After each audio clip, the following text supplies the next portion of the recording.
जय हिंद दोस्तों हमने अफगानिस्तान में देखा कि किस तरह अफगानिस्तान तालिबान के सामने हार गया। 75,000 से कुछ ज्यादा तालिबानी लड़ाकों के सामने जिस तरह से अफगान सेना के 3 लाख से ज्यादा सैनिकों ने बिना जंग के हथियार डाले, उससे पूरी दुनिया चकित यानी कंफ्यूज्ड है। तो दोस्तों आज इस वीडियो में हम जानेंगे कि क्यों अफगानिस्तान की आर्मी तालिबान से ज्यादा ताकतवर होने के बावजूद भी हार गई और किस तरह अफगानिस्तान की सरकार ही वहाँ के हार का कारण बनी। तो दोस्तों एक्सपर्ट्स का मानना है कि सिर्फ 10 दिनों में अफगानिस्तान के 27 प्रांतों पर कब्जा करने वाले तालिबानी लड़ाकों को अफगान सेना की तरफ से ज्यादा दबाव नहीं झेलना पड़ा और इसकी बड़ी वजह अफगानी सेना के बजट में सरकारी भ्रष्टाचार रहा है। आपको बता दें कि भारत में एक कहावत मशहूर है, भूखे पेट न हो भजन गोपाला, यानी भूखे व्यक्ति में भगवान का भजन करने की भी हिम्मत नहीं रह सकती। ठीक इसी तरह अफगानिस्तान से साल 2020 में आई एक रिपोर्ट ने पूरी दुनिया का ध्यान खींचा था।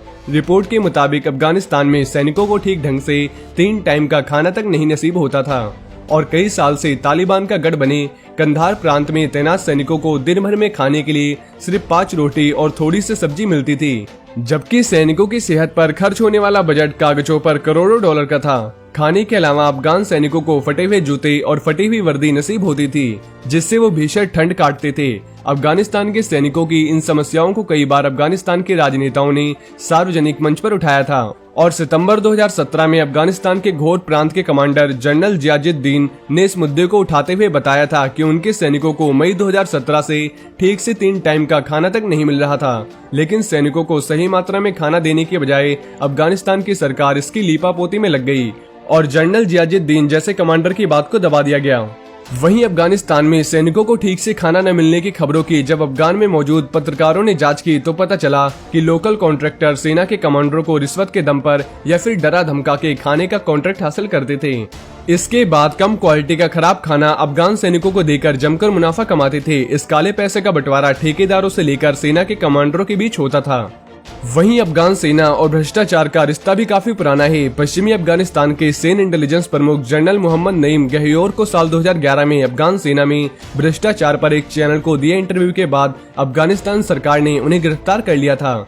अमेरिकी कांग्रेस की एक रिपोर्ट के मुताबिक साल 2018 में अफगानिस्तान के 10% सैनिक या तो दुर्घटना के कारण किसी काम के नहीं रहे या फिर नौकरी छोड़कर भाग गए। इसी रिपोर्ट में यह भी बताया गया कि अफगानिस्तान में हजारों ऐसे घोस्ट सोल्जर थे जो सिर्फ कागजों पर बजट बढ़ाने के लिए और कमांडरों की जेब भरने के लिए थे।